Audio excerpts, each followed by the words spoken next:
సరే ఇప్పుడు అంటే రాష్ట్రంలో అనేక పరిస్థితులు చూద్దాం. నిన్న మొన్నటి వరకు సాయి కృష్ణ ఇష్యూ, ఇది లాకప్ డెత్ విషయం, దాని తర్వాత మళ్ళీ రావణ్ మీద ఈరోజే ఉప యాక్ట్ కూడా పెట్టారు. దేశద్రోహుల పైన లేదంటే సార్వభౌమాధికారానికి విఘాతం కలిగించే వాళ్ళపైన ఇలాంటి కేసులు పెడతా ఉంటారు. నిజంగానే టెర్రరిస్ట్కి పెట్టే కేసు ఒక యూట్యూబర్ మీద పెట్టడం దేశంలో మొట్టమొదటిసారి, దేశ చరిత్రలోనే. అంటే డాక్టర్ బాబాసాహెబ్ అంబేద్కర్ ఒక మాట చెప్తాడు, state is always a big force. రాజ్యం ఏదనుకుంటే అది చేసేస్తుంది అంటాడు. ఓకే.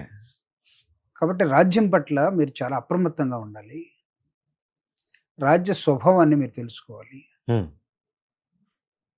స్వభావాన్ని తెలుసుకోవటం మాత్రమే కాదు, రాజ్యానికి ఉన్నటువంటి శక్తి ముందు మన శక్తి అంతా కూడా అంచనా వేసుకోవాలి.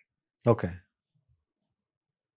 సో రాజ్యాంగాన్ని ఇచ్చేటప్పుడు ఆర్టికల్ 19 డాక్టర్ బాబాసాహెబ్ అంబేద్కర్ చాలా స్పష్టంగా ఇచ్చాడు. Freedom of speech. అందరూ నాకు అనుకూలంగానే మాట్లాడాలి. Is it possible? అదే నేను చెప్పిందే చెప్పాలి అని అనుకునే అని శాసించే వాళ్ళు వస్తారని డాక్టర్ బాబాసాహెబ్ అంబేద్కర్ ఆర్టికల్ 19 ఇవ్వడం జరిగింది. Okay. Article 19 freedom of speech ఏంటంటే తనకు నచ్చింది అవతల వాళ్ళని అర్థమయ్యేటట్టుగా, మధ్యలో సమాజానికి అర్థమయ్యేటట్టుగా చెప్పటం. దీన్ని ఎక్కడ దాకా తీసుకెళ్ళారంటే రకరకాలుగా తీసుకెళ్ళిపోయారు. ఇప్పుడు ఏం మాట్లాడినా నీ అమ్మ అన్నట్టుగానే కనపడతా ఉంది. మనకు రాజ్యానికి నచ్చకపోతే మీరు ఎందాక చెప్పినటువంటి రావణ అయినా, అరుగోపాల్ అయినా, లేకపోతే సుబ్బారావు అయినా, వెంకట్రావు అయినా, రాజ్యానికి నచ్చకపోతే ఏదైనా సరే బూతులాగానే కనపడుతుంది. ఓకే. సో కాబట్టి freedom of speech doctor Babasaheb Ambedkar ఇచ్చినటువంటిది అంటే ఒక సామాన్య మానవుడిగా, మనిషిగా, ఓటర్గా, పౌర సమాజంలో ఒక వ్యక్తిగా ప్రభుత్వాల్ని, ప్రభుత్వంలో ఉన్న అధినేతల్ని అసలు వాళ్ళకి వ్యతిరేకంగా ఏం మాట్లాడకూడదు అనే దశలోకి రాజ్యం వెళ్ళిపోయినప్పుడు, ఇందాక మీరు అడిగినప్పుడు నేను ఒక మాట అన్నాను, Pawan Kalyan is driving Telugu Desam party అధినాయకుడిని, బీజేపీ స్పెక్టేటర్గా ఉండిపోయింది. ఓకే. ముగ్గురు కలిసి మానవ హక్కుల గురించి మాట్లాడే పని అయితే చాలా అంశాలు ఉన్నాయి. మాట్లాడే స్వేచ్ఛని, జీవించే హక్కుని, ఈ రెండింటిని మనం ప్రధానంగా ఇవ్వాలని అనుకుంటే రాజ్యంలో చాలా మంది మాట్లాడితేనే అవన్నీ వస్తాయి. లేదు లేదు నేను మాత్రమే మాట్లాడతాను, నాకు మాత్రమే భాష మీద హక్కు ఉంది, ఎందుకంటే నేను డిప్యూటీ సీఎం కాబట్టి, మిగతా వాడు ఎవడు మాట్లాడటానికి లేదు అని ఎవడైనా అనుకరించినా, మిమిక్రీ లాగా చేసినా, సాధారణ ఉపన్యాసం ఇచ్చిన, రాజ్యానికి నచ్చకపోతే, నాయకుడికి నచ్చకపోతే ఇలాంటి కేసులు పెడతారు.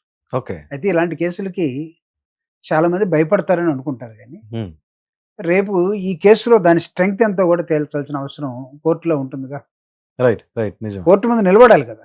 ఫస్ట్ ఆఫ్ ఆల్ నిజంగా ఒకవేళ రావణ్ అనే వ్యక్తి పవన్ కళ్యాణ్ గారు మాట్లాడిందే తప్ప ఇంకా ఎక్కువైనా ఎక్కడైనా మాట్లాడుంటే, అంటే రీసెంట్గా 1 వీక్ టైంలో కాదు, అంతకుముందు ఎప్పుడన్నా ఏమైనా మాట్లాడుకున్నామో దాన్ని దృష్టిలో పెట్టుకుని ఏమైనా పెట్టారో మనకు తెలియదు. ఓకే. రీసెంట్గా ఏలూరులో జరిగిన ఘటనే రావణ్ అనే అతను ప్రశ్న అనే ముందుకు వస్తూ ఉంది. అవును, అంతే కదా. అవును. సో ఇక్కడ ఏం మాట్లాడుతున్నారంటే మానవ హక్కులకు సంబంధించినటువంటి వాళ్ళు, సివిల్ లిబర్టీస్ సంబంధించినటువంటి వాళ్ళు, లెఫ్ట్ ఓరియంటేషన్ లో ఉండేటువంటి వాళ్ళు, లేకపోతే ప్రజాస్వామ్యవాదులు, అంబేద్కర్ వాదులు, న్యూట్రల్స్, మేధావులు, వీళ్ళందరూ దీని మీద ఏం ఆలోచిస్తున్నారంటే, అంటే రాజ్యానికి వ్యతిరేకంగా ముఖ్యమంత్రికో ఉప ముఖ్యమంత్రికో వ్యతిరేకంగా మాట్లాడితే ఈ ఉపా చట్టం వర్తిస్తుందా? మీరు ఇందాక బార్డర్లోనో, అవును, నేషనల్ సెక్యూరిటీలోనో, లేదా దేనికన్నా ఇబ్బంది జరిగే పరిస్థితులు ఉన్నప్పుడు, రామనగర్ కుట్ర కేసు లాంటివి, కోరేగాం లాంటివి, వాటినే చూసాం. కానీ ఇక్కడ ఏలూరు లాంటివి కూడా ఇక్కడ ఈ కుట్ర కేసుల్లో ఉంటాయి అనే దానికి చూస్తున్నాం. ప్రశ్నించే హక్కుని హరించాలనుకుంటే ప్రభుత్వాలు కోర్టుల ముందు నిలబడాల్సి వస్తుంది. చూద్దాం రావణం ఏం మాట్లాడాడు, కోర్టులో ఏం ఆర్గ్యుమెంట్ చేస్తారు, ఇవన్నీ కూడా కోర్టులో తేలాల్సిన అవసరం ఉంది. మామూలు రిమాండే ఇప్పుడు ఇచ్చారు, but they have to prove it కదా ఫస్ట్ ఆఫ్ ఆల్.